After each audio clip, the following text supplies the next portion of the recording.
خۆشاتنەوە بۆ کورد کۆنێکشن لە بەشی کوردی دەنگی ئەمریکا و دەشتوانن ڕاستە و خۆ لە کەناڵی NRTەوە بینەری بن. من بەڵێن ساڵح و هەروەهاش ساڵح دەمیجەر پێکرا میوانداری کورد کۆنێکشنی ئەمڕۆ پێنجشەممە دەکەین. ئەم کورد کۆنێکشندا ئیرۆ ڕۆنی دەدن سەر گەلێک مژارێنێ گرێدایی ئەمریکا و هەرێمێ و جیهانێ دەناودەژی دۆسەیە لێگەرینا FBI یا ماڵا سەرۆکێ بەرێ دۆناڵد ترامپ سەردانا سەرۆکێ ترکێ بۆ ئوکراینایە و پێڤاژوێن داوی لە ئوکراینایە هەولێن پێشڤەبرنا پەیوەندیên ترکیە و ئیسرائیلێ کریزا عێراقێ و هەن مژارên دنجی. لە بڕگەی ئەم هەفتەیە لەگەڵ ڕووداوەکاندا باز لە هەوڵەکانی تورکیا دەکەین بۆ ئاشکردنەوەی ئۆپۆزیسیۆنەکانی سووریا لەگەڵ حکوومەتەکەی بەشار ئەسەددا و هەروەهاش کاردانەوەکان چین لەسەر ئەم هەوڵەی ئانکەرە.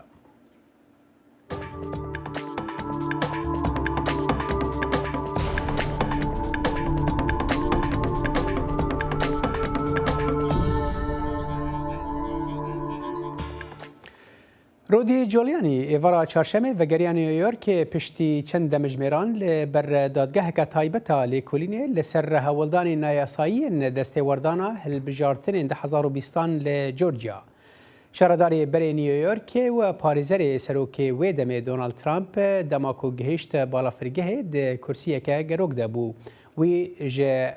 Associated Press ra got ku wî berpirsyariya xwe li gorî bangewaziya bi dadgehê bi cîanî. Colyani danê sibê roca çarşemê derbasî dadgehê bû. Wî ji rojnamavan ra got ku ew nikare li ser gewahîdana xwe biaxive ji ber ku ew dadgehkirin nehênî ye. Lê pîvanên nehênîtiyê ne ji bo gewahîderan in di nav de jî Colyani. جێگری سەرۆکی پێشووی ئەمریکا دەڵێ هێندەی پێویست ئەرکی خۆی بەجێ دەگەیەنێ ئەگەر بێت و داوای لێ بکرێ ئامادە بێت لە بەردەم لیژنەی لێکۆڵینەوەی کۆنگرێسدا لەسەر ئاژاوە جێڕیەکانی ڕۆژی 6 مانگی یەکی ساڵی 2021. مایک پێنس پێشتر هیچ لێدوانێکی نەداوە لەسەر ئەگەر و نەگەری ئامادەبوونی لە بەردەم ئەو لیژنەی کۆنگرێسدا، بەڵام لە دواترین لێدوانی داوتوێتی ئەگەر داوای لێ بکرێە ئەوە بیری لێ دەکاتەوە و پێنس وەک استراتیژێتێک هەوڵ دەدا خۆی دوور بخاتەوە لە داناڵد ترامپ سەرۆکی پێشووی ئەمریکا. ئەم دوورکەوتنەوەیەش لەو کاتەوە دەست پێ دەکا لایەنگرە تووڕەکانی ترامپ پەلاماری باڵەخانەی کۆنگرێسیاندا تا ڕێگە بگرن لە پەسەندکردنی فەرمیانەی سەرۆک جۆ بایدن وەک سەرکەوتووی هەڵبژاردنەکەی سەرۆکایەتی. ترامپ سەرزەنشتێکی قورسی جێگرەکەی خۆی کرد چونکە داواکەی ترامپی ڕەت کردەوە تا دژی پەسەندکردنەکە بوەستێتەوە و هەر ئەو کاتیش لایەنگرانی ترامپ هاواریان دەکرد مایک پێنس هەڵواسن. دۆسەیە لێگەرینا FBI یا ماڵا سەرۆکێ بەرێ دۆناڵد ترامپ لە ئەمریکای هینجی مجارە ڕۆژەڤەیە و ئیرۆ دادوارێکی فەدرالی دێ بریارێ لە دۆر ڕەوابوون و نەڕەوابوونا وێ لێگەرینێ بدە ji bo ئاگاهiyên bêhtir divê derbarê de niha efkarê me Necîb Balayî ji pêş Kongresê bi me raye dem baş Necîb te çi ji me re amade kiriye? Belê Salih wek dizanî hêşta komîta lêkolînan ya serdagirtina Kongresê di 6 mehayek ya 2021 da tamam dawî nebûye ew lêkolîn derbarê helbijartinan tên berdewamkirin niha du mijarên dinyên giring di rojeva Amerîkadan e ew jî serdagirtina karmendê FBI li ser Mar-a-Lago ku mala Trump serokê berê ye û weke kuşka spiya zivistanê tê naskirin ji aliyê serokê berê Amerîka Donald Trump ve her wisa sextekariyên ku di bacên karsaziya serokê berê Amerîka Donald Trump de hatî kirin berî ku bibe serokê Amerîka ev mijaret rojevê dana raportek me amade kiriye em lê binêrin. Dadwarê Florîdayê ku destûra lêgerîna li mala serokê berê Donald Trump li Mar-a-Lago dabû, di rûniştinekê de îfadeya derbarê rewatiya lêgerînê zelal bike. Dadwar Bruce Reinhardt danê piştî nîvrû dê rûniştinekê da piştî ku gelek kenalên medyayî daxwaz kiye ku belgeyên serdagirtinê ji ber wê bûyera dîrokiya giring bihên eşkerekirin pêk bîne. Lê Wezareta Dadê dibêje belge divê veşartî bimînin. Ji ber ku lêgerîn dom dikin, dibe ku ziyanek berçav bigihîne wê dûzê, ji ber sarbûnê û hevkariya gewahîdan. ترامپ جی داخوازه اشکرهکردنê kiriye dibêje wehaya û di berjewendiya zelalbûnê da ye. Lê dema ku Hind komarî bi serdagirtina Mar-a-Lago şermzar dikin, Mike Pence cêgirê serokê berê daxwazê ji partiya xwe ya komarî dike ku hêrişkirina ser FBI divê bihê ragirtin. We can hold the Attorney General. Divê ew êriş li ser FBI rawestin. Em dikarin Wezîrê Dadê ji ber biryarê ku wê daye berpirs bigirin. Lê bê ku êriş bibin ser FBI û rêweber û karmendên wê. At the FBI.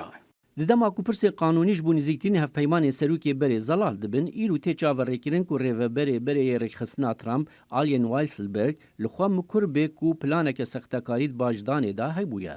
Ku ev demeket rojevê da ye. Li gor rojnama New York Timesê Weisselberg dêwan her 15 tawanên ku paldana wî erê bike û dibe weke gewahî de bihê daxwazkirin dema ku rêxistina Trump dihê dadgehkirin. Di bersiva pirsyarekê de kanête li hember civata giştiya yasadanerên Georgia dirawkirine ew dibêje em li ser vê neaxivîn heta ku mesele bi dawî nebe. Roja çarşemê parêzerê taybetiyê serokê berê Donald Trump li hember desteya bilind ya jûriya sêndxwaran li Georgia amade bû 6 saetan derbarê hewldanên Trump bû guhertina encamên hilbijartinên 2020 li Georgia li gel wî lêkolîn kirine. باشه نجیب یعنی اگر هاتو ام ببیجن یک عالی بو اف مجار و دمه ترامپ چاوا دکاره خو بپاریزه یعنی هر چندی اگر اف دکومنت ام ببیجن نهینی بن یانجی ام ببیجن جبو خلکی آشکره بن ترامپ دوی درباره چاوا دکاره خو بپاریزه صالح الهمبر ترامپ روجنگلک زحمت هنه جبركو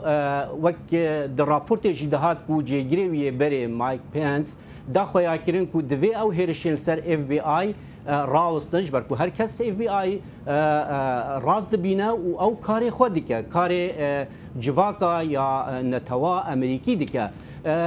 تشتي دنيا جرينج جان بولتن ايرو د هاف بيفينا كدال رويترز گوتیه اخنکا گرینگ گوتیه از هف بیرم لگل بریارا وزارت داده و لگرین بهنه کرن لی دویتن کو وزارت جوی بدنگی در که و بده زلال کرن کانی صدمین بسردا گرتن چناش بر کو روشک سیاسی گلک آلوز و ناکوگبار نهال امریکا بردوام دکه دوی چارچوه دا صالح گلک کوماری لهمبر ترامپ را دوستن و تی گوتن کو دبا داویه جی کوماری رندن کو دونالد ترامپ خو جاردین هل بجیره بو هل بجارتنین 2024 لی شروع دبیجن دماکو ترامپ خو هل بجیره راستا گل آلی گرهنه لی اف دی دنگدرین دموکراتا پالدن و پتر بچنه دنگدانش بو کو دونالد ترامپ در نکوه ببسده میناکو که نمازن لامریکا برای نجیب بالایی تش پیش کنگرس مرابی گلک سپاس بوجی وەزارەتی دەرەوەی ئەمریکا داوا لە سووریا دەکات ئاستن تایز ڕۆژنامەوانی ئەمریکایی ئازاد بکە کە بڕوا وایە 10 ساڵ لەمەوبەر لە نزیک دیمەشقەوە ڕفێنرابێ هاوکاتی ڕووماڵکردنی قەیرانی سووریا. سەرۆک بایدن حکوومەتی سووریا گونابار دەکات بە دەستگیرکردنی تایز بەڵام دیمەشق نوکوڕی دەکات لە دەستگیرکردن یان ڕفاندنی تایس و هاوڵاتیانی تری ئەمریکایی. وەزارەتی دەرەوەی سووریا لە ڕاگەیەنراوەکەی ڕۆژی چوارشەممەیدا دەڵێ دیمەشقی چاوڵاتیەکی ئەمریکایی نەرفاندووە و دەستگیریش نەکردووە و هەموو ئەو لێدوانانەی گەورە کاربەدەستانی ئەمریکا دەیدەن لێدوانی چاواشەکاری و بێ بنەمان. سەرنجەکانی سەرۆک بایدن لەسەر ئۆستن تایز لە ڕاگەیەنراوەکەی هەفتەی ڕابردووی کۆشکی سپیدا بوو هاوکاتی دەهەمین ساڵیادی ڕفاندنی ئۆستن تایز ڕۆژنامەوانی ئەمریکایی و ئەو ڕاگەیەنراوەش ئاشکراترین ئاماژە بووە کە تایز لەلایەن حکوومەتەکەی بەشار ئەسەدەوە ڕفێندراوە.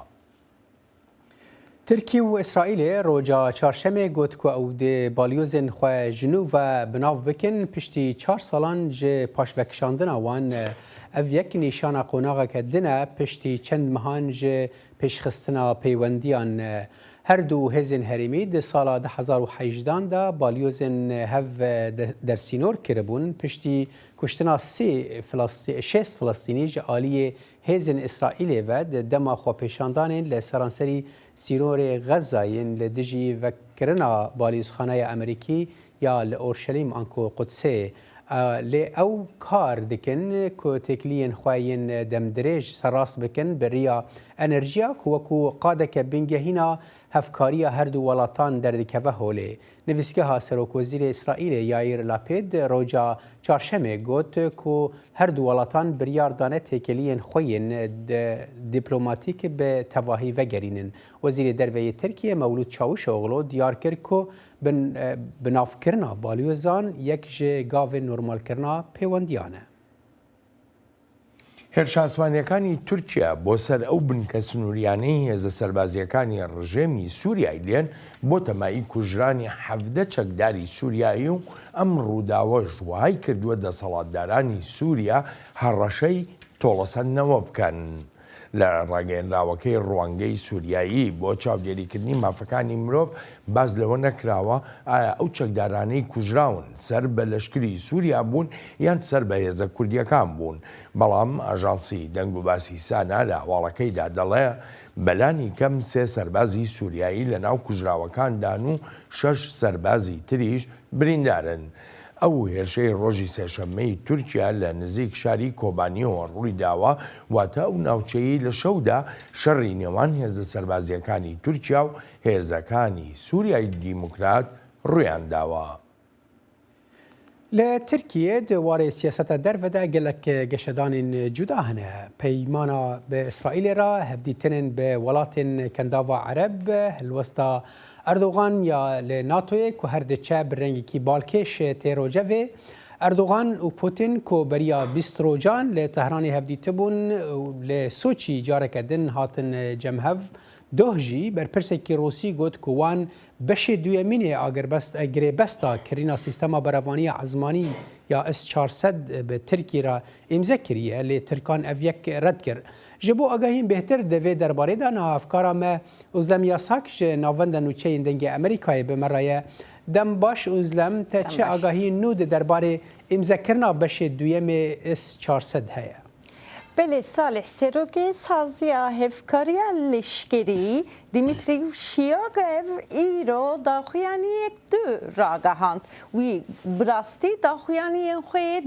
دوباره کرد و جارکتن دست نشان کرد که اف پیام هاتیه امضا کرن و نها پیواجویا و لسر ارده دمشه و تی بکارانین. شگویاف هر وها دازانین که سوریه و روسیا هفکارین گلک گرینگن و بریارین هفکارین وال لگور هفدیتن و هفبیربونین سروک هر دو ولاتان روسیا پوتین و اردوغان تی مشاندن. هر واوی دیار کرکو سیستما S-4'dan sistemek B-Hempaya S-400 sistemek Gring ya B-Hempaye u ev gor berjevendin her du welatan ev hevkariya bimeşe. Salih hecayı bir hıstiniye ku Türkiye do ev peyama an daxuyaniya Rusi red kiribu le dibingehede پیام بخورد نکربود گوتو بکو نها دوی درباره ده پشکتنه تنه نیقاشین me سر بشا دویا یا پیاما یکی یا بنگهین بردوام دکه او پیاما ازدم کو امریکی با اوکی تند دجی وینه ام ببیجن او پیمان کو امریکی دجی وینه بر پرسن امریکی دوی درباره ده چه دبیجن ده وان روجین داوی ده تشتکی وها دیار تهل وست داخویانی هنه صالح جدو ورمج وزارت دروی یا جی پنتاگونی به وزارت بروانیا یا امریکا به تایبت سر و داخویانیان روسیا و ترکیه داخویانی یک نبیستیه لی روشا و هلوستا امریکا لسر S-400'dan پر اشکره و زلاله وکی تی بیرامه همویا دمجدارا 2020 ده کنگرس امریکا جبرکو ترکیه S-400 کری Türkiye bernama F-35 derxist u toleyin gring u gran li ser karbidestên پیشسازیا برێوانیا تورکێ ڕاگەاند سالح لەڤەر خالک gelek گرنگ هەیە و پسپۆر ئیرۆ ئەv çend ساعتن derdixin pêş destpêka vê hefteyê de şandeyek Türkiye ya ji berêvaniyê li Washingtonê ji bo gotûbêjên F-35 li Washingtonê ne. Pispor dibêjin ku Rusya deme ku ev şandeya li Washingtonê ye vî daxuyaniyana bi taybet radigihînin ku ji Washingtonê re û rêveberiya Joe Biden re peyamekî bişînin ji ber ku dema ku şerê bi Ukraynayê ra berdewam dike dibêjin peyamek nû ya bi Türkiye û bi navbera Türkiye û Rusya de li Washingtonê bibe sedema fîkarên mezin û ew helwesta Washingtonê ya li dijî Türkiye tûntir bibe. Berê Ozdem Yasak tê ji navenda nûçeyên dengê Amerîka û Merabûyî gelek spas.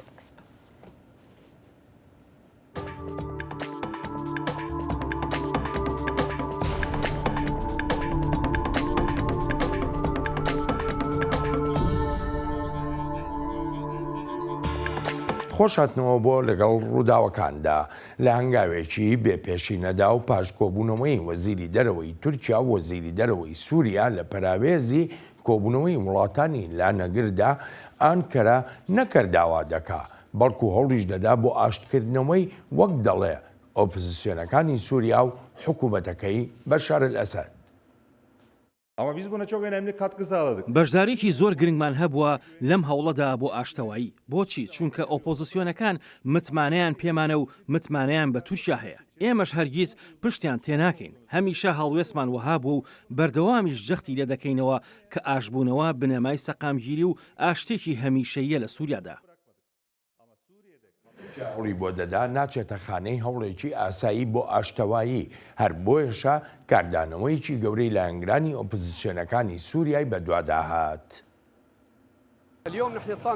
ئێمە ئەمڕۆ ناڕزایی خۆمان دەردەبڕین دژ بە ڕاگەاندراوەکەی وەزیری دەرەوەی تورکیا و ئەو ڕاگەیاندنە بە تەواوەتی ڕەدەکەینەوە. ئێمە ئاشتیمان ناوێت لەگەڵ ڕژیمدا جاهۆکارەکەی هەرچیەک بێت. ئێمە لە پێناو پرەنسیپەکانی خۆماندا خۆپێشاندارمان کردووە و هەرگیز دەستبەرداری ئەم ڕێبازە نابین. لە میازدە ساڵەی ڕابردووی قەیرانی سووریادا تورکیا بەردەوام پشتیوانی کردووە لە ژمارەیە لایەنی ئۆپۆزیسیۆنی سووریا جا بە هەر مەبەستێک بوو بێ ئەمە بێ لەوەی هێرشی لەشکریشی کردوێتە سەر سووریا و چەند ناوچەیەکی ئەو وڵاتەی داگیر کردووە. دکتۆر جەبار قادر پسپۆڕی سیاسی کاروباری ڕۆژهەڵاتی ناوەڕاست ڕاستەوخۆ لەگەڵ ڕووداوەکاندایە. دکتۆر جەبار سەرەتا زۆر سپاس دەکەم بۆ ئامادەبوونت. با بزانم تورکیا لەسەر چ بنەمایەک دەستی کردووە بەم هەوڵە بۆ ئاشتکردنەوەی ئۆپۆزیسیۆنەکان و حکوومەتی سووریا.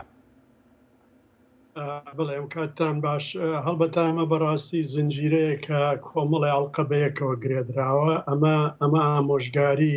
یەکەمیشت ئامۆژگاری پوتینە بۆ ئەردۆگان کە ئەو دەتوانێت بە شێوەیەکی باشتر مەسەلەکەی بۆ چارەسەر بکە ئەوش بە گەڕانەوەیە بۆ ڕێککەوتنامەی ئەدەنا لە ساڵی 1990 لەلایەکی ترەوە ڕێککەوتنی تورکیا و گەڕانەوەی پەیوەندیەکانی لەگەڵ ئیسرائیلا بە مەبەستی ئەوەی کە بەتایبەتی لۆبی جوولەکە لە ئەمریکا کارێکی بۆ بکەن کە ئەویش یعنی دووسەرەیە لەلایەکەوە بۆ مەسلەی کڕینی F-16 لەلایەکی تریشەوە بۆ ئەوەی فشار بخەنە سەر ئەمریکاش فشار بخاتە سەر هێزەکانی یەپەگە لە سنوور دوور بخرێنەوە واتە تورکیا بەبێ ئەوەی کردەوەیەکی سەربازی یا پەلامارێکی سەربازی بدە ئەمەی بۆ بەجێ بێ لە ڕەهەندەکەی تردا ئەوەیە ئەمڕێ ئەگەر جۆرێک لە ڕێککەوتن لەگەڵ ئەسەدا کرا ئەوە تورکیا بە هیوای ئەوەیە لە ماوەی پێش هەڵبژاردنەکان ملیۆنێک تا ملیۆن و نیوێک سووری بگەڕێنەوە بۆ سووریا و تا بەشێکی زۆر لەو ناڕزایانەی خەڵکی تورکیا دەنگدەری تورکیا نەمێنێ بە هەمان شێوە چاکردنەوەی پەیوەندیەکان لەگەڵ هەموو ئەو وڵاتانەیە ئێستا میدیای تورکی باس لەوە دەکا 55 ملیارد دلار بەڕێوەیە بێت بۆ تورکیا لە رووسیا و لە عەرەبستانی سعودیە و لە ئیمارات و لە قەتەرەوە ئەمەش دەتوانێت جارێکی تر هاوکار بێ واتە یعنی پێم وایە سەفقەیەکی گەورە بەڕێوەیە لایەنە جیاوازەکانی رووسایە تورکایە ئیسرائیلە و بە ئەندازەیەکی ژیا بە شێوەیەکی ناڕاستە و خۆش ئەمریکا و ڕژێمی ئەسەد باشە دکتۆر بەڕای جەنابە ئاشتبوونەوەی ئۆپۆزیسیۆنەکان لەگەڵ حکوومەتی سووریادا ئەکرێ وەها تەماشا بکرێ کە بگوترێت دەواازەیەکە بۆ ئاشتبوونەوەی ئەنکەرە و دیمەشقیش ئەخێر من مەسەلەکە بە پێچەوانەوە بینم لێرەدا گرنگ ئەوەیە جۆرێک لە پێکهاتن لە نێوان ئەنقەرە و سووریا بێتەکایەوە ئەوە مەبەستە سەرێکەکەی و ئامانجە سەرێکەکەیە ئەوی تر مەسەلەی ئۆپۆزیسیۆن و ئەمانە هەموو کەس دەزانێ ئەمە تەنها کارتێکە ئەم کارتە بەکارهێنراوە ئەگەر ئامانجەکانی تورکیا و ئەردۆگان بەدی بێنێ ئەو کاتە زۆر بە ئاسانی دەتوانێت چکە بەشێکی زۆر لەوەی کە بە ئۆپۆزیسیۆنی سووریا ناسراوە ئەمانە هەر بۆ خۆیان پیاوی تورکیان جاچی لە ڕێگای بزودنەوەی خوان مسلمینەوە بێکی لە ڕێگای ئەو تۆندڕەوانەوە بێ کە تورکیا بۆ خۆی ئامادەی کردوون و چەکداری کردوون و موچەیان دەداتێ ئەوانە بەڵام کێشەیەکی تر هاتووە تەکایەوە ئەویش ئەوەیە کاردانەوەی هەندێک لە توندڕەوە ئیسلامیەکان لە بەرامبەر ئەم ڕەوتە تازەی سیاسەتی تورکیا ئەوش ئەوەیە کە زۆر بە توندی کاردانەوەیان هەبوو و ئەمەش وا دەزانم زەنگێکی مەترسیدارە بۆ تورکیا و پێم وایە کار بەدەستانی تورکیا لە ئێستەوە حسابی بۆ دەکەن کە نەبا ئەمانە ڕۆژێک لە ڕۆژان بتوانن زیانیان پێ بکەن. بەڵێ دکتۆر دەگەڕێمەوە بۆلات ئەگەرچی تورکیا پشتیوانی دارایی و لەشکری و لۆژیکی بۆ ژمارەیە لە ئۆپۆزیسیۆنەکانی سووریا دابین دەکرد بەڵام ئێستا تەنانەت ئەو لایەنانەش کە بێ هیچ چەندوچوونێک جێبەجێکاری سیاسەتەکانی ئەنکەرە بوون لە سووریادا ئێستا کەوتونەتە ئەوەی بە گومانێکی زۆرەوە لە تورکیا دەڕوانن. پاش ئەو ڕاگەیاندانە ئێستا تورکیا وەک هێزی داگیرکەری داهاتووە نەک هاوسۆزی ئێمە یان ئەوەی لەسەر سەکۆی نێونەتەوەی خۆی وەک پارێزەری ئێمە نیشان بدات. سووریایەکان بەردەوام دەبن لە بەرەنگاربوونەوەی ڕژیم و هەموو ئەوانش کە دەیانەوێت لە یەکمان نزیک بکەنەوە. کاردانەوەکان لە سووریادا گەیشتە ئەوەی ئاڵای تورکیا ئاور بدەن. بێگومان ئەم کاردانەوانەش جێی نیگەرانی ئەنکەرەیەوە بۆ ئەندازەیەی گەیشتوتە ئەوەی هەڕەشە دەکات. Bunu çarpıtmak isteyenler çarpıtabilir. ئەوانەی دەیانەوێت ئەم هەوڵە بۆ ئاشتی بشێوێنن چیان لە دەستبێت دەیکەن و دەشزانین چێن. ئەو دەستانە دەشێنین کە بیانەوێت بگەنە ئاڵاکەمان. سەبارەت بەما تەنانەت حکومەتی کاتی سووریا ڕاگەیەندراوی دەرکردووە و دەشزانین ئەوانە چێن کە ئەمایان دەرکردووە. هەندێکیشیان دەزگیر کراون. دکتۆر جەبار بەڕای جەنابەت تورکیا ئەوەندە کاریگەری هەیە بەسەر ئۆپۆزیسیۆنەکانەوە کە بگاتە ئەو ئەندازەی هەڕەشەی دەستبڕینیشیان لێ بکە؟ بەڵێ پێم وایە کاریگەری تەواوی هەیە چکە تەنها پشتگیر و واکو دەڵێ ئەوەی کە پەنای بۆ دەبەن هەر تورکیایە ئێستا ڕنگ بێ هەندێک قسەی زل بکەن بەڵام کاتێک هێزەکانی ئەسەد نزیک دەبنەوە هەموو ڕادەکەن و جارێکی تر پەنا بۆ ڕژێمی ئەردۆگان دەبنەوە ئەو کاتە پێم وایە جارێکی تر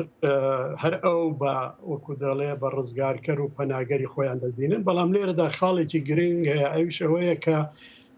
کە پوتین هەوڵێکی زۆر دەدا کە وەکو دەڵێ یاریەکە لە ئەردۆگان تێکدا تەنانەت ئەو ڕاگەیاندنەی کە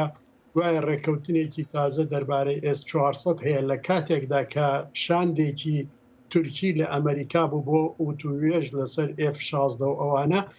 ئەمە ئەوە بوو پەیامێک بوو ئەوەندەی بۆ ئەمریکا بوو ئەوەندە زیاتر بۆ تورکیا بوو کە پوتین بە ئەردۆگان دەڵێ هەموو کاتێک دەتوانم یاریەکەت لێ تێکدەم لەبەر ئەوە دەبێ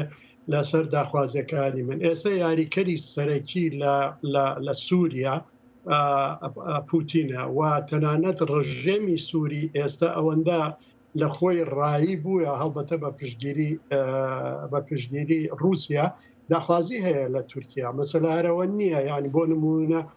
زۆر کەس دەڵێ زۆر لە ڕۆژنامەنووسان دەڵێن ئاشبوونەوەی تورکیا و سووریا کارێکی وا ئاسان نییە چکە ئێستا ڕژێمی ئەسەد داخوازی ئەوە کە تورکیا لەو ناوچانە هەمووی بکشێتەوە دەواازەکانی سنوور گومرکی ڕادەست بکاتەوە و ڕێگە بدا کە هێزەکانی سووریا بگەنەوە سنوورەکان و پێم وایە ئەمەش یەکێ لە داخوازەکانی ڕئیسی ئەردۆگانە بۆیە گەڕانەوە بۆ ئەدەنەی 1998 ڕێکەوتنامەی ئەدەنەی 1998 یا ڕێکەوتنامەی نوێ بە ناوی ئەدەنەی دوو پێم وایە سیناریۆیەکی زۆر لە پێشە بۆ جۆرێک لە چارەسەری مەسەلەی ئۆپۆزیسیۆن و ئەوانە دەکرێت جارێکی تر لەو کۆنفرانسانەی لە ئەستانە و لە سۆچی و لە جنێڤ دەبەسرێ دەربارەی دەستور و چیوچیەوە ئەو هێزانە ناچار بکەن بە زۆر لە داخوازیەکانی ڕژێمی ئەسەد ڕازی بێ و بەلای ئەوانەوە کێشەی سەرەکی کووردە و ئەمە پرسیارەکەیە دکتۆر لێرەدا ئەم ڕەوشە چۆن دەکەوێتەوە بۆ کورد بە تایبەتیش بۆ بەڕێوەبەرایەتی خۆسەری بەڕێوەبەرایەتی خۆسەری پێم وایە ئەوەی بە تایبەتی هێزەکانی یەپەگە و ئەوە ڕنگ لە کۆتاییدا ئیسرائیل ئەمریکا قایل بکا بەوەی کە دووریان بخەنەوە هێزەکانیان دوور بخەنەوە لە سنوور بەمە یەکێک لە داخوازی سەرەکیەکانی ئەردۆگان بەدی بێت و لەلایەکی ترەوە جۆرێک لە دیالۆگ لەگەڵ دیمەشقا هەر بە چاودێری رووسیا و ئەمەش پێشینەی هەیە و هەمومان دەزانین ئەم پەیوەندیانە بەردەوامن لە کۆتاییدا لە چوارچێوەیەکی سیاسیدا باس لە هەندێک ڕیفۆرمی ڕووکەشی بکرێ و لە دانان بە هەندێک لە مافی کولتوری و ئەوانەیە ئێستا ئەوەی لەکایەدایە پێم وایە هەر ئەمەیە لەمە زیاتر شتێکی تر نییە ڕنگ بێ لە دواییدا تورکیا دەستبەرداری ئەو هەڕەشانەی پەلاماردان بێ یان تەنها وەکو دەڵێ کردەوەیەکی سەربازی زۆر سنووردار لە دەوری تەلڕەفعات بکە ئەمەش هەڵبەتە لەسەر داخوازی رووسایە واتە لەم کاتەدا پێم وایە تورکیا بەبێ داخوازی بەبێ وەکو دەڵێ ڕەزامەندی رووسیا هەنگاوێکی زۆر گرنگ نانێ دکتۆر ئەم هەوڵەی تورکیایدا وەکو زۆرێک لە شیکەرەوەش ئاماژەی پێ دەکەن بەهێزکردنەوەی ڕژێمەکەی بەشار ئەسەدی بەدوادا دێت ئەمەش پێچەوانەی خواستە نێونەتەوەییەکانە بە تایبەتی ینی لە ماوەی 11 ساڵی ڕابردوودا چەندان تاوانی جەنگ ئەنجام دراوە و بەڵگەنامەکان نیشانی ئەدەن کە ڕژێمەکەی سووریا ئەمەی کردووە تورکیا ئەم هەوڵە بە پێچەوانەی خواستی نێونەتەوەییەوە چ کاریگەریەکی دەبێت لەسەر سەکۆی نێونەتەوەیی بەرامبەر بە تورکیا ئەگوڵێن کۆمەڵێ گرنگ لەو دەوڵەتانەی لە ناوچەکە هەن پەیوەندیان لەگە ڕژێمی ئەسەدا بەستوێتەوە وەکو دەڵێ هێدی لەسەر ئاستی نێودەوڵەتی و پەیوەندی نێودەوڵەتەکان جارێکی تر قبول دەکرێتەوە بە نسبەت تورکیاوەکە بۆ خۆی ئەو هەموو ئەو کردوانە دژی مرۆڤایەتی دەکاوە هەموو ئەو شەڕ و ئاڵۆزیانە دروست دەکا پێم وان نییە ئەو زۆر بەتەنگی ئەو بێکە لەگەڵ ڕژێمێکە هەڵسوکەوت بکا کە کردەوەی وای خراپی کردووە کردەوەی دژی مرۆڤایەتی کردووە بۆیە ئەم مەسەلانە جاری تریش وتومانە کاتێ بەرژەوەندەکان دێنە پێشەوە هەموو بەها و نۆرمەنی و دەوڵەتەکان دەچنە دواوەوە ئەمەش لە وتوێژەکانی بە ئەندامبوونی سوید و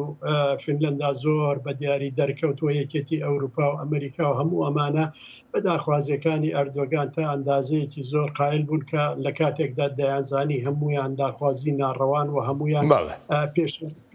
پەیوەندیان بە پێشێلکردنی مافەکانی مرۆڤەوە هەیە ئەوەی بۆ تورکیا مهمە ئەو دەزانێ ئەو ڕووداوانەی لە نێو سووریا بوونە جارێکی تر سووریا ناکاتەوە بە یاریکەرێکی زۆر بەهێز کە بتوانێت مەترسی لەسەر بەرژەوەندێک لەسەر ئاسایشی نیشتیمانی تورکیا بکە و تەنها بە پشتیوانی و پشتگیری رووسیا و دەتوانێت ببینێت. دکتۆر جەبار سپاس و پێزانینم بۆ شرۆڤەکانت زۆر سپاس دەکەم. ئەلبەتە ئازیزانم سپاسی بێپایانم بۆ ئێوەی خۆشەویستە و دەرچینەوە ستۆدیۆ لەگەڵ کورد کۆنێکشن. دەنگێ ئەمریکا جافکانیەکە پێباوەریان و چاو ئاگاهیان.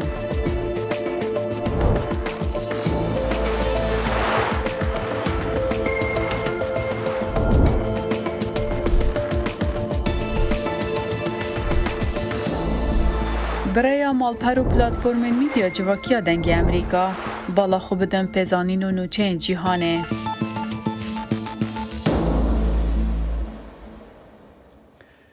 سەرۆکی ترکیە رەجەب تایب ئەردوغان ئیرۆ پێنجشەمێ دچە ئوکراینایê di çarçoveya serdanekê de ku dê li gel serokê Ukraynayê û sekreterê giştiyê netewên yekgirtî kom bibe. Erdogan dê li koşka Potoskiyê bi serok Volodymyr Zelenskî ra hevdîtinekê pêk bîne û hemû aliyên têkiliyên Tirkiye û Ukraynayê di asta hevkariya stratejîk de gotûbêj bike. Piştî hevdîtinên du alî ew dê li gel sekreterê giştiyê netewên yekgirtî Antonio Guterres civîneke sêqolî pêk bînin. Li gor daxuyaniya seroktiya Tirkiye, Erdogan, Zelenskî û Guterres dê bi dawî anîna şerê Rusya li Ukraynayê bi rîyên dîplomatîk û zêdekirina çalakiyên mîkanîzma hinardekirina genimê Ukraynayê bo bazarên cîhanê gotûbêj bikin. Tê pêşbînîkirin ku piştî civîna sê alî her sê berpirs konferanseke rojnamavaniya hevbeş li dar bixin. گەورە کاربەدەستانی هەرێمی خارکێڤ لە ئۆکراین دەڵێن لە ئەکامی هێرشەکەی درنگانێکی ڕۆژی چوارشەمەی رووسیا بۆ سەر ناوچەکەیان بەلانی کەم 7 کەس کوژراون و 16 کەسیش بریندارن. فەرمانڕەوایی هەرێمی خارکێڤ دەڵێ رووسیا بە موشەکی ئەسکەندەر کە موشەکێکی باڵستیکی کورتمەودایە لە گەڕەکێکی دانیشتوانی دووهەم گەورەترین شاری ئۆکراینی داوە. ڤۆڵۆدیمیر زەلەنسکی سەرۆکی ئۆکراین لە پۆستێکدا لە تۆڕی کۆمەڵایەتیدا دەڵێت ئازاروژانی ئەو هێرشە بۆ هەموو گەلی ئۆکراینە و دەشڵێ ئەو هێرشەی رووسیا ڕەفتارێکی قێزەبوونی مۆسکۆیە و دەستدرێژیکردنیی ئاشکرایشە بۆ سەر خەڵکی سیڤیل و هیچ بیانوێژیش هەڵناگرێ و بەڵگەیەکیشە بۆ بێدەسەڵاتی و لاوازی حکوومەتی رووسیا. وەزارەتە بارەڤانیە رووسیایê roja pênşemê hêzên çekdarên Ukraynayê bi gurkirina kerasatekê li bingeha navokiya Zaporîja ku dibin kontrola hêzên Rûsyayê de ye tawanbarî kir. Berdevkê wezaretê Igor Konashenkov got di 19 Tebaxê de rejîma Kiyevê li bingeha navokiya Zaporîja yê ku di dema serdana sekreterê giştî Antonio Guterres bo Ukraynayê de amadekariya gunehkariyekê dike gurkirinekê biborîn dike ku di encamê de dê Rûsya bi karasatan tawanbar bike. Konashenkov her wiha iddia kir ku li bingehê çekên giranên hêzên Rûsyayê tunene û ew tenê yekîneyên ewlehiyê li werin. Ajansa Associated Press ku ev nûçe belav kir nikarîbû vê iddiyayê piştrast bike. Di demekê de ku bingeh ji aliyê Rûsyayê ve tê kontrol kirin, karmendên wê yên Ukraynayê xebatên navokî birêve dibin. لە ئەفغانستان بەلانی کەم 10 کەس دەکوژرێن و زیاتر لە 27 کەسیش بریندارن لە ئەکامی هێرشێکی بۆمبی بۆ سەر مزگەوتێک لە کابوڵ هاوکاتی نوێژی ئێوارەی ڕۆژی چوارشەممە. گەوادەران دەڵێن هێرشبەرێکی خۆکۆش لە ناو مزگەوتی سدیقیەدا خۆی تەقاندوتەوە و لەو هێرشەدا مەلا ئەمیر محەممەد کابوڵی کوژراوە کە بە یەکێک لە کەسایەتی ئاینە ناودارەکانی ئەفغانستان دادەنرێ. نەخۆشخانەی فریاگوزاری ئیتالیا دەڵێت سەرجەم ئەو بریندارانەی گەێنراونەتە نەخۆشخانە پێنجیان منداڵن و دەشڵێ ژمارەی قوربانیەکانیش لە زیادبووندان چونکە برینی بەشێک لە بریندارەکان سەختن و لە ڕەوشێکی ناجێگیری تەندروستیدان. هێشتا هیچ لایەنێک بە فەرمی بەرپرسیارەتی خۆی لەو هێرشە ڕانەگەیاندووە. بەڵام لە وەتای تالیبان دەستی گرتووە بەسەر ئەفغانستاندا ڕێکخراوە تێرۆریستیەکەی دەوڵەتی ئیسلامی جموجۆڵ و هێرشەکانیشی لە ئەفغانستاندا زیادیان کردووە. سەرۆکوەزیرê birêvebirina kar ya Iraqê roja çarşemê banga civînekê ji rêveberên siyasî û yên payebilind û nûnerên partiyan re kir dakoriyekê ji krîza çend mihan ya şerê desthilatê di navbera blokên şîiyên hevrik de bibîne. لپارتیا رهبر شیعی بباندور مقتدا صدر بشتری جوین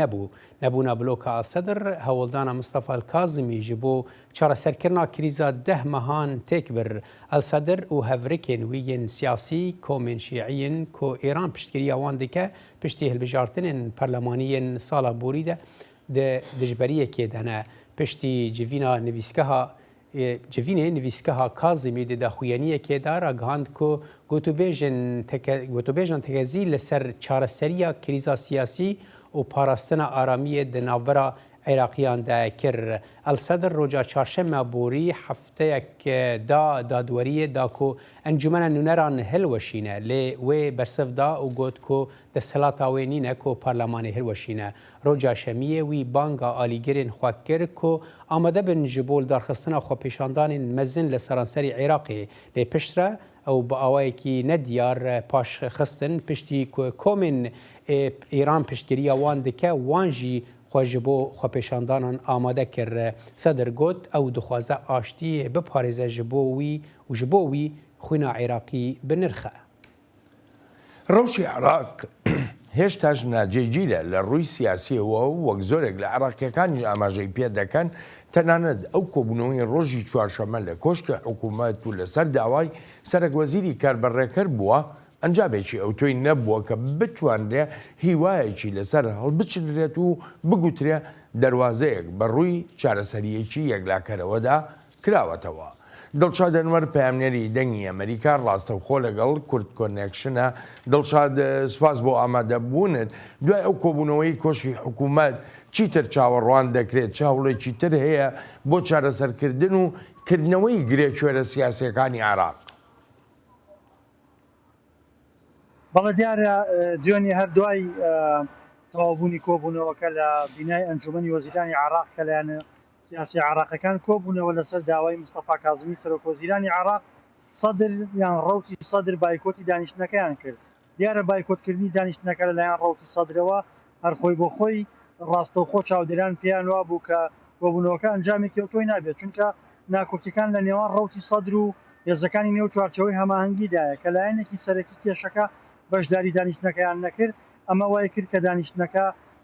ئەتوانم بڵێم قوتوپڕ لەلایەن سەدرەوە وەکوەی کە ئەمڕۆ بەڕەسمی ڕەتی کردەوە کە لە دانیشتنەکەدا شتێکی ئۆتۆکرابێ و ئەو داوای ئەوەشی کرد کە کۆبوونەوەکان پەخش بکرێن بۆ گەل دیارە گەل مەبەستی شەقامی عێراقیە و سەدر ئاماژەی بۆ کرد کە بەشداربوونی کۆبوونەوەکەوەکەوەی کە ئەو ئاماژەی پێکرد زۆرینیان هێندەی لە خەمی کورسیەکانیاندا بوون هێندە لە خەمی کێشە هەنووکەیەکانی عێراقدا نەبوون. بۆیە لە ئێستادا دەست پێشخەریکی تر لە ئارادایەکە عادی عامری سەرۆکی هاوپەیمانەتی فترکاری بۆ دەکات بۆ ئەنجامدانی دیالۆگێکی نیشتیمانی بە بەشداری سەرجەم لایەنە عێراقیەکان. دیارە کاظمی و سەدر لە ڕووی سیاسی و لە ڕووی پێگەیشتەوە دوو کارەکتەری جیاوازن. بۆیە ئەکرێ بڵین لە ئێستادا چاوەکان لەسەر هەوڵەکان یادی عامرین بۆ ئەو دیالۆگە نیشتیمانی کە کاری بۆ کات و ڕەنگە پێش ئەنجامدانی دیالۆگە سەردانی ڕەوتی سەدریش بکا بۆی ئەوانیش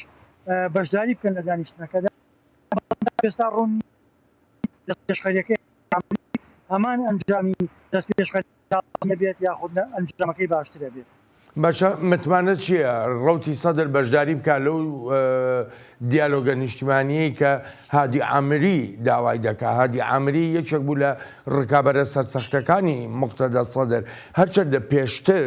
یعنی ئەتوانم بڵێم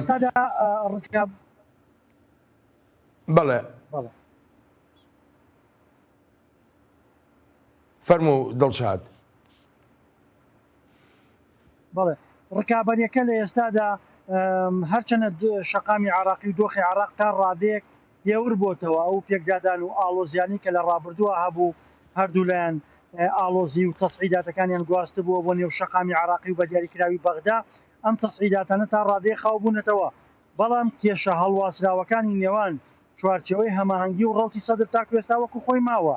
هیچ دەرەچەیەک نەدۆزراوەتەوە بۆ چارەسەرکردنی کێشەی نێوان ئەم دوو لایەنە شیعەیە. و هادی عامری سەرۆکی هاوپەیمانەتی فتح بە ئاشکرا بەلایەنە کوردەکانیشی وتبوو کە ئەم کێشەیە کە لە نێوان لە عێراقا لە ئارادایە تەنها لە نێوان چوارچەوەی هەماهەنگی و ڕەوتی سەدردا نیە بەڵکو لە نێو عەرەبی سوننەشدا هەیە بەڵکو لە نێو کوردیشدا هەیە ئەو ئاماژەی بەوە کردبوو کابێ بە هەمومانەوە بە هەموو پێکاتەکانەوە کار بۆ دەربازکردنی عراق لەو قەیرانە سیاسی کە تێکەوتووە بکەین وەکو ئەوەی کە بەنەس وتبووی ئەگەر بێت و فریای دۆخەکە نەکەوین عراق بەدەست هەمومان دەرەچێت دیارە هادی عامری ئەوێت کارێک بکات کە ڕناکۆکان یاخود ڕاجیاوازەکان لە یەکتری نزیک بکاتەوە بەڵام گرفتەکە ئەوەیە کە چوارچەوەی هەماهەنگی بە خیتابەکانیانەوە دیارەکە ئامادەرین خواستەکانی سەدر جێبەجێ بکەن ئەوان دەیانەوێت حکوومەتێکی کاتی پێک بێنرێەوە پەرلەمان کۆ ببێت و دواتر بڕیاری دیاریکردنی هەڵبژاردننی پێشوەق بدرێت بەڵام سەدر دەیەوێت هەڵبژاردن لە ژێر سایی حکوومەتەکەی کازمی ئەنجام بدرێت بۆچی دەوێت لە ژێر سایی حکوومەتەکەی کازمی ئابێ بێگومان سەدر کازمی تا ڕادەیەک بە نزیک لە خۆی زانێ یاخود سیاسەتەکانی کازمی لە ڕابردووە خزمەت بە ئەجەندای سەدری کردووە و ئەو ژمارە زۆرە کورسیەش کە سەدر هێناوێتی لە ژێر سایی حکوومەتەکەی کازمی یاخود لە ژێر سایی هەڵبژاردنێک هێناوێتی کە حکوومەتەکەی کازمی سەرپەرشتی کردووە ئەو پێی وایە ئەگەر حکوومەت بکەوێتە دەست لایەنە ڕکابەرەکانی هەوڵی لاوازکردن و هەوڵی با بڵێن لە قاڵبدانیەدەن بۆیە ئەوێت ئەم حکوومەتە سەرپەرشتی هەڵبژاردن کە بەڵام لە بەرامبەر لایەنەکانی تریش پێیان وایە ئەگەر حکوومەتەکەی کازمی سەرپەرشتی هەڵبژاردن کە دۆخەکە لە قازانجی ئەوان نییە وە کازمی هەلەکە قۆزیێتەوە بە ئاراستی بەرژەوەندی سەدر بۆی ئەوانی دژی ئەوەن کە هەڵبژاردن لە ژێر سایی کازمیابێت دڵشاد سوپاست دەکەم بۆ زانیاریەکانت زۆر سوپاس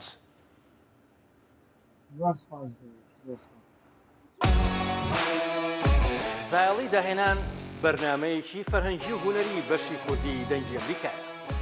من ئاسۆ جەبار لە واشنگتن دیسیەوە هەردوو هەفتە جارێک دەبمە میوانی ماڵەکانتان لەگەڵمان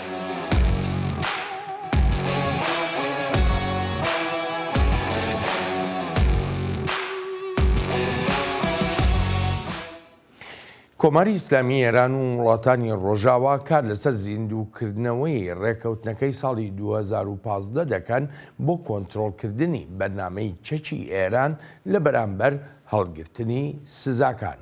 بەڵام بەشێک لە جەنگاوەرە دێرینەکانی ئەمریکا و هەروەهاش کەسوکاری ئەوانەی لە ئاکامی ئەو هێرشانە کوژراون کە ئێران لە پشتیانەوە بوون وها هەز دەکەن بەڕێوەبەرایەتیەکەی سەرۆک بایدن بەهۆی دانوستاندنکردنیەوە لەگەڵ ئێراندا خیانەتی لێکردوون زانیاری زیاتر لەم راپۆرتەدایە عریفی خاننشینی سوپای ئەمریکا ڕۆبەرت بارتلێت لە ساڵی 2005دا ڕەوانەی عێراق کرا و مینێکی چێندراو بە ماشێنە هەمڤێکەیدا تەقیەوە پارچەی بۆمبەکە لای ڕاستەوە هات و دای لە سەرم و لای گوێمەوەی هەڵدڕی هەتا دەگاتە چەناگەم هەروەها سەری ئۆتۆمبیلی فەرماندەکەمی لێکردەوە لە ئەکەمدا ڕۆبەرت بارتلێت تووشی خوێنبەربوونی نێوجەستەی بوو هەروەها سیەکانی بە تەواوی کاریان نەدەکرد و دەم و چاو و جەستەی سوتا چەناگەمدا کەوتو بووە خوارەوە و نەم دەتوانی قسە بکەم من و هاوڕەکەم تەماشا یەکترمان دەکرد و زانیمان پێکەوە دەمرین من خۆم خستە باوەشی هاوڕەکەم و ئەوش لە ئامێزی گرتم و هەوڵمان دەدا بە زیندوی بمێنینەوە بەڵام یەکەم جار ڕۆبەرت بارتلێت لە نەخۆشخانەیەکی خۆجەیی وەک مردبێت وابوو هەروەها دووبارە لە نەخۆشخانەی بەلەد لە عێراق و لە نەخۆشخانەی والتەر ریدیش لە ئەمریکا هەموو جارێک پزیشکەکان دەیانژیانەوە و لە پێستی مەچەکی لێوی خوارەوەیان بۆ دروست کرد on both sides and make like a bottom lip for me here and that's what you see here as part of my wrist.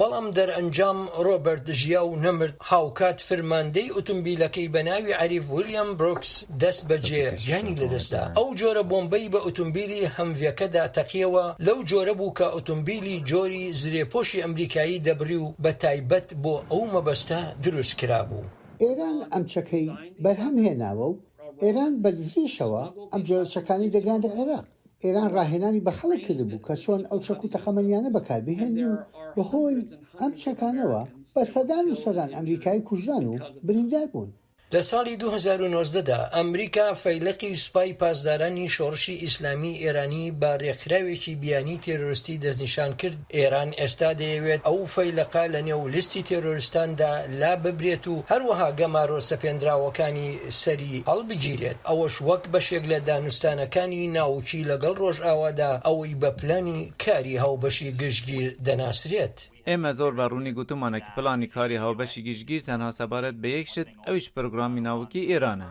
ئەگەر ئێران دەیەوێت ئەم گەماوەرانەی لەسەری هەلبگیرن پێویستە ئەوان ڕەفتارەکانی خۆیان بگۆڕن و پێویستیشە ئێران واز لە چالاکیە مەترسیدەرەکانی بهێنێت ئەوەنای لە بنەڕەتدا هۆکاری سەپاندنی گەماوەرەکان بوون بەسەریدا ئەگەر ئەوان دەیانەوێت کەمتر لە جیهاندا بڕاو بن ئەوە سەودایەک بۆ ئەو مەبەستە لەسەر مێزی دانوستان هەیە بە ئەوان بەو سەودای ڕازی بن و بگەڕێنەوە بۆی و پایبەندی ببن خاوکردنەوەی گەمارۆکان ڕوودەدات و هەریمەکەش بۆ ئێران سڵامەتتر دەبێت بەڵام ڕەخنەگران لە سەودا ناوچەکە دەڵێن هەرێمەکە سەلامەتتر نابێت و دەشڵێن لە ماوەی ئەم ساڵانی سەودا ناوچەکە لە سەردەمی بەڕێوەبەراتی ئۆباما کاری پێدەکرا ئێران لە ڕاستیدا کۆمەکی داراییەکانی بۆ گروپەکانی ملیتانان و تێرۆریستەکان زیاد کردبوو هەز دەکەم خیانەتم لێکرا وەک ئەوەی وڵاتەکەم گوێ بە من نەدات بۆ ئەوەی کردومە یان بۆ ئەوەی قوربانیم لە پێناویدا داوە یان بۆ قوربانیەکانی هەریەک لە هاوڕێیانم یان ئەوانەی لە پێناو وڵات داگیانیان بەخشی لە سەرەتای ئەم ساڵدا ڕۆبەرت بارتلێت و سەردانی دیکە نامەیان بۆ سەرۆک بایدن نووسی و داوایان لێکرد پارەسەرکراوەکانی ئێران لە ڕێی دانوستانەوە ئازاد نەکات هەتا قوربانیانی ئاکامی هێرشەکانی ئێرانی و یاریدەدەرانی قەرەبوو نەکرێنەوە بۆ کارڵە باب سمکۆ عەزیز دەنگی ئەمریکا ڕێڤەبەریە بایدن دەبێژە سیاسەتا وەیە نو یا ئەفریقایە لەسەر دامەزراندنا وەکهەویە پێشڤەبرنا civakên vekirî û demokrasiyê xebata ji bo başkirina rewşa pandemiya korona û xwedî derketina li guherîna keş û hewayê ye. Wezîrê Derveyê Amerîka di gera xwe ya vê dawiyê de balkişand ser van armancan û pêwendiyên nû yên di navbera Amerîka û zêdetirî 5 hevkarên wê yên li wê parzemînê. Raporta Anita Powell agahiyên bêhtir hene. Li dawiyê wekhevî evanîtirîn stratîjiya serokê Amerîka Joe Bidenê beramber Efrîka ku bilez li parzemînê pêşve çît. Wezîrê Derveyê Amerîka Antony Blinken di seredana xwe ya bilestiya heftiya borî bo Efrîka bi Kurdî bihes kir. Ji her tiştî zêdetir em hewla hevbeşek rastîn di navbera Amerîka û Efrîqayê de didîn, em têkeliyek ku hevseng nebe yan jî bingeha xweş bazarkirinê bigire naxwazîn. Pêgiriya me bi hevbeşek bihêztir li gel Efrîqiya têkelî hewldanekî ranîne ku bixwaze bi seriyên din da baladest be. Ji bilî wê çavdêrên Efrîka dibêjin her du welat dimezinin.